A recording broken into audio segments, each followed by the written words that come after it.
Hi and welcome. If you're considering to buy this type of bicycle lock, ABUS XPlus CityChain 1060 model, then this video will explain all the pros and cons, who it is for and what it is good for and what are the downsides. I will explain it in detail because I have a lot of experience with using this exact model of a lock. So briefly, to not take too much of your time, this is one of the more secure solutions for securing a bicycle that also offers a great versatility in terms of where you can lock your bicycle and whether you will lock both a wheel and the frame to some thicker post and similar. But a big downside is that it is very inconvenient to carry, which could render it practically useless for some cyclists.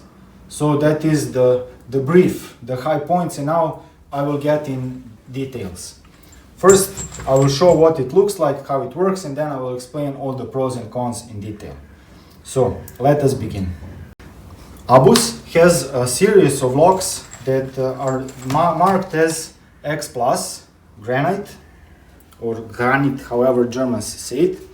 And they are the locks that have a decent quality locking mechanism and a key that is not easy to copy, and that makes this lock relatively difficult to pick. So the thing is, let me show, just to take another key.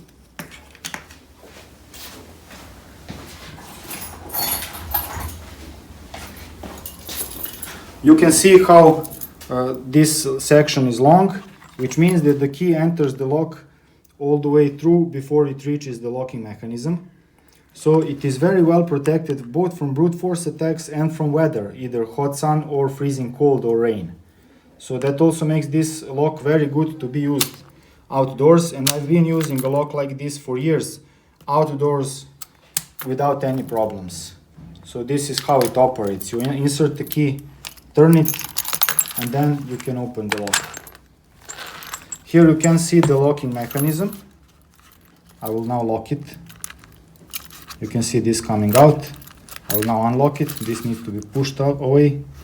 And this kind of locking mechanism, with the fact that this is shaped like this and very thick, makes it very resistant to any kind of brute force attacks on the locking mechanism, while the lock itself also has some anti-drill plates and it is fairly well secured. Again, as I said, both from the effects of weather and from any kinds of attacks. It is also very difficult to pick these kinds of locks with rotating discs, and as far as I know, people who are capable of picking locks like these usually don't go stealing bicycles, at least not in my country. So as far as the profile goes, you cannot see the links right now because it is encased in this protective like sort of a sleeve, but it's a hexagonal profile of the links. I'm not sure if they have a picture of a link here.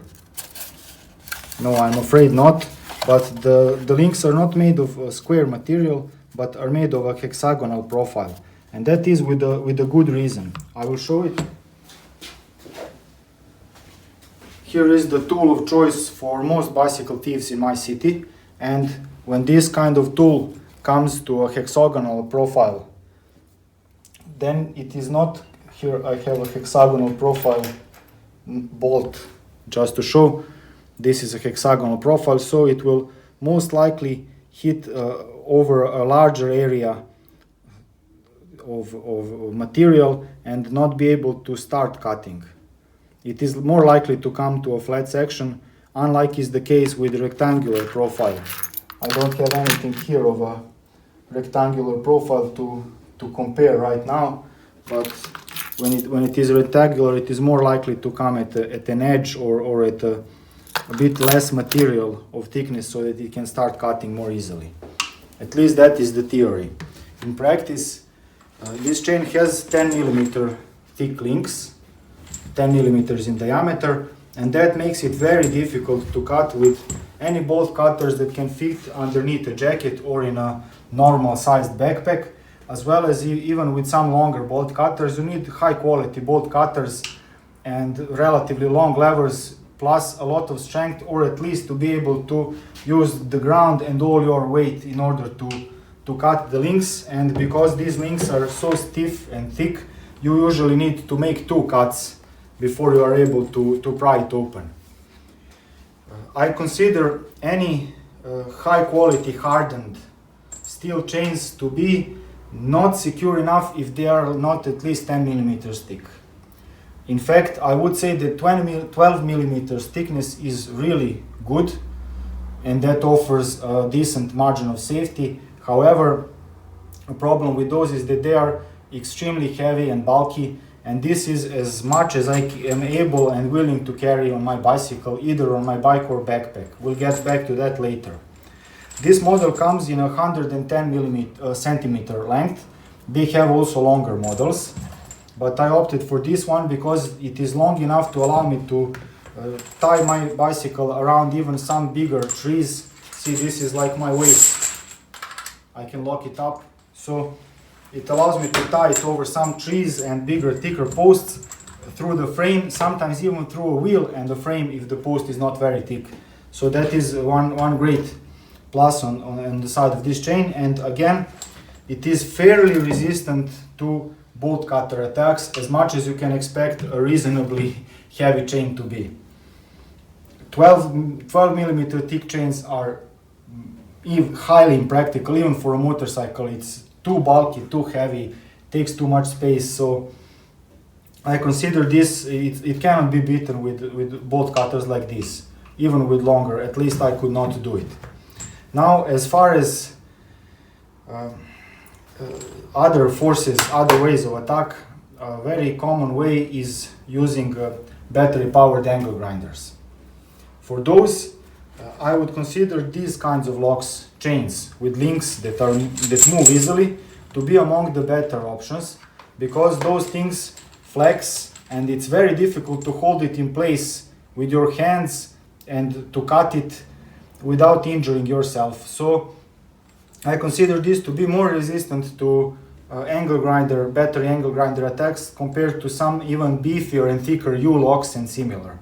So it offers a good safety against all kinds of attacks that we see when it comes to bicycles, and great freedom when you want to choose how to lock your bicycle.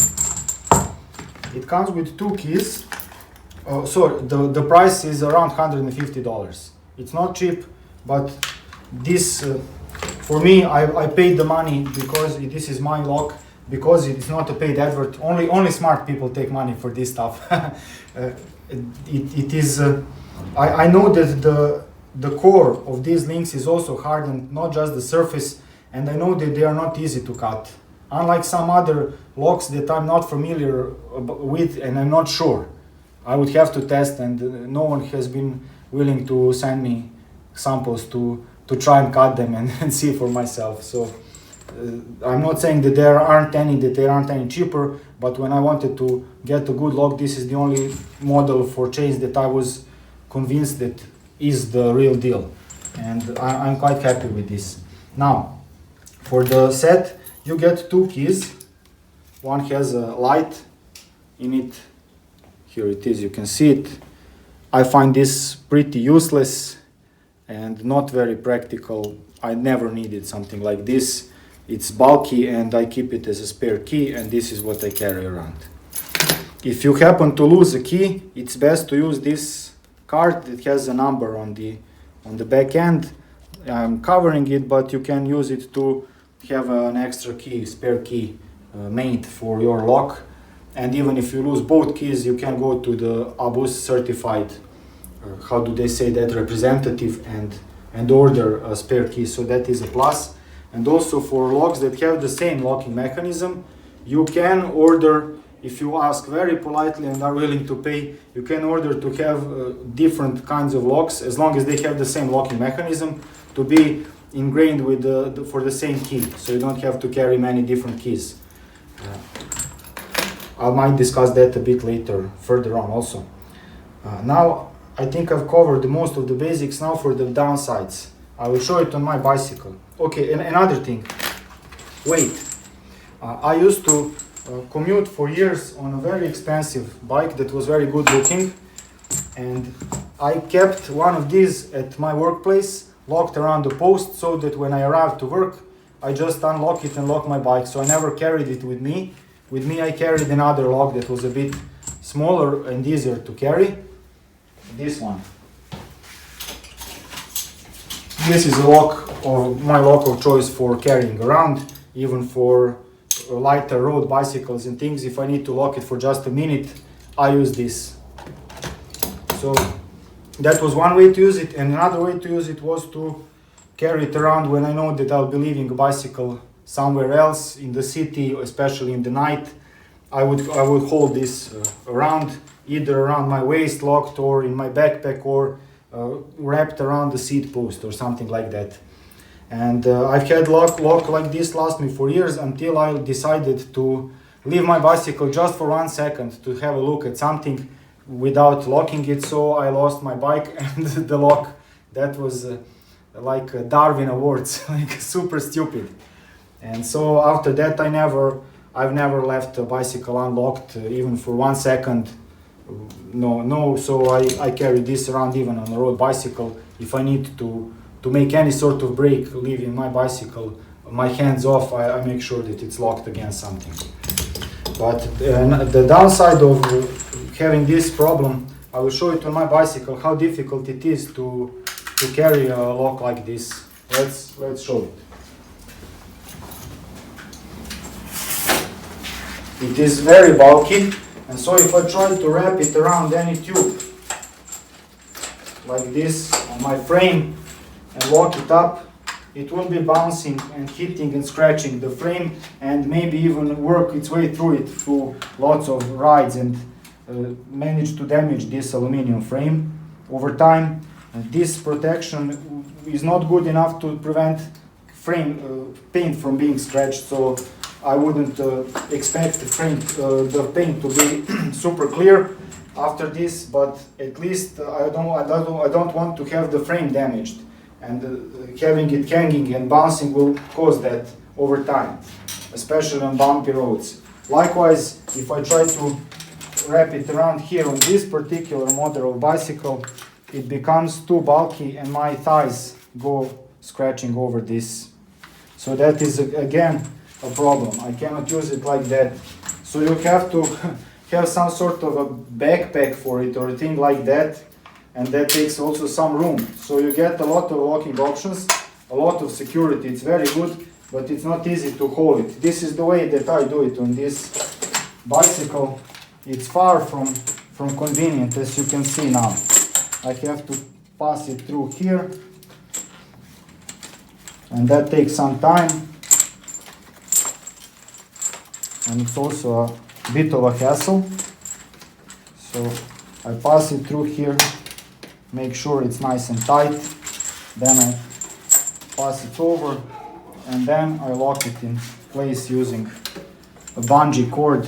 So it's highly impractical. However, it keeps it secure, it doesn't damage the frame or anything, and I can go around city. And the main reason for buying this kind of lock again, for me, is that there are fewer and fewer bicycle parkings in my city and more bicycles. The number of parkings has remained the same, but the number of bicycles has increased exponentially. So posts like this that allow me to use the U-lock or to use my Abus border folding lock, I'll post a link to a video in your top right corner explaining that lock. So with that lock I can use a post this thickness. So here is how thick it is to lock both the front wheel and the frame around the post, and that's a good option. I can use a cable or a U-lock for the rear wheel. If I have those like a letter U bicycle parkings, that's perfect. I can lock both wheels and the frame. But as of later, last 300 days, it's been problematic, and I could only find free places for locking against some thicker posts and things like that. And I have to lock the frame to something immobile, otherwise someone will carry the bike away and cut open the lock at their convenience. So I had to find something that offers me more locking options lock the frame, and that is the main reason for putting up with all the bulkiness, impracticality and extra weight of this lock. And it seriously is a downside. It will rattle, it will bounce, it is cumbersome, it is heavy, and that's definitely a thing to have in mind. I will make separate video discussing different locking options, but as far as this lock goes, so I think I've explained in a lot of detail all the pros and cons, so you can choose for yourself whether it is a good fit for you. That's the whole point of this video. I'm using it, so there's no more sincere recommendation than that one, but everyone has different priorities and tastes, so I just wanted to show information and you can decide for yourself. That is it. That's all I have for you today. Thank you very much for watching, and cheers.